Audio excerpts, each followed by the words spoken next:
Hello YouTube. It's 5 in the morning, so I'm going to be keeping my voice down because other people here in the residence are sleeping. And I'd like to make a response to a video that some people have been telling me to respond to by Q Dragon concerning objective versus subjective morality. Actually, he doesn't really tackle the issue of objective versus subjective morality. He only asks, essentially, one question. So I'm going to play a clip from his video and then respond to it. Let's do a comparison of Sean's morality versus my morality. Sean's morality is determined by the Bible as he interprets it. Mine could be best described by the question, if everyone followed moral law X, would society be healthier, happier, and function better? Now, Sean's reasoning behind his morality is that he believes the Bible is true. And Sean may think that my reasoning behind my morality is personal feelings, but it isn't. My morality is based on the real-life consequences of myself and everyone else in their moral actions, which is in itself partly based on my personal empathy. So, in this comparison, which morality would you say is superior and more justified? Okay, so which morality is more justified? This is actually two questions. First is the problem of the criterion.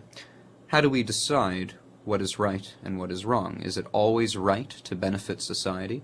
Where is the law written that benefiting society is the moral thing to do?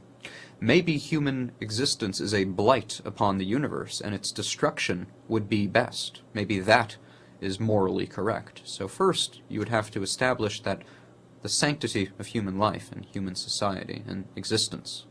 And I don't think you can do that from a naturalist point of view. Rather, if human beings are just animals, and human beings enslave other animals like chickens in a chicken farm and kill them by the millions for their own eating, perhaps it would be better if human society was destroyed for the benefit of other animals and other life forms. Just an example. Now, I don't, of course, believe that. Another problem that occurs to me is this.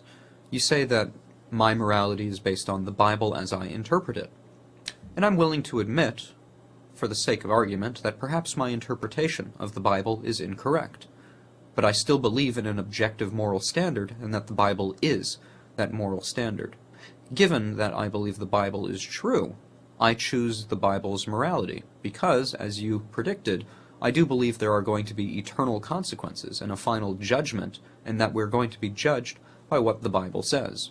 So I will choose to do what the Bible says as opposed to benefiting society if there ever is a situation where I have to choose between doing what the Bible says and benefiting society, even though that's a subjective opinion, simply because we can never foresee the consequences of all of our choices. For example, I can think that creating a new invention would actually benefit society, and perhaps my invention in the future will be used to destroy society.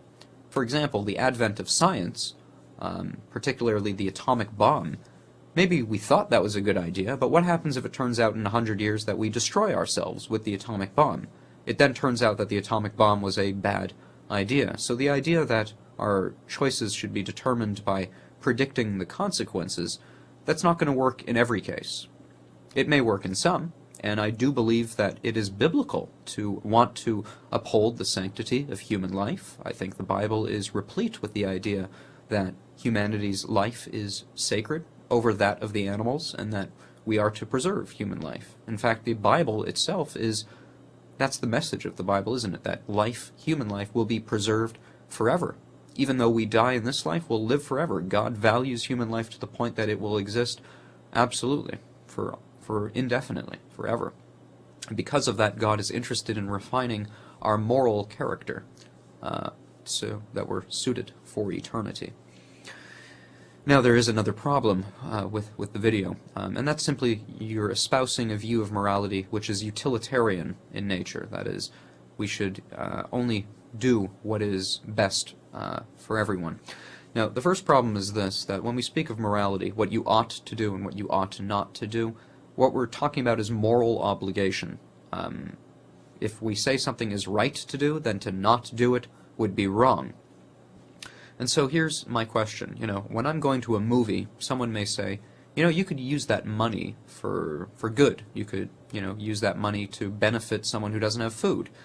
So I could say, yes, you know what? It would be better, it would be morally correct to take my money and give it to a homeless person rather than indulge myself in a movie. After all, that would benefit society, I suppose. That would benefit someone. But if I were to take this as a moral obligation, I would have to give away everything that I have and reduce myself to the neediest people in society. And that's an unrealistic expectation, although in utilitarianism that would necessarily be the case, that what's right to do, which means what we ought to do, which means if we don't do it, we're doing something immoral, is to always benefit society and other people, which means every action I take must benefit others. That's an unrealistic expectation. Those who do give away everything they have and reduce themselves to a homeless person or someone who's just barely getting by, who can just work to give, we regard those people as saints. We don't see that as morally obligatory for everyone, nor do we look down at people who don't live that lifestyle. So that would be one problem with utilitarianism. Another problem would be this. Let's say you have a guy, a peeping Tom, who, takes his binoculars, like George McFly in Back to the Future, and he's looking at a woman, and the woman will never know that he's looking at her through the window, through binoculars, so all it does, his act, is increase his own pleasure, which I suppose benefits society or makes individual in society happier. Does that make it morally right or morally obligatory for him to peep at her through the window?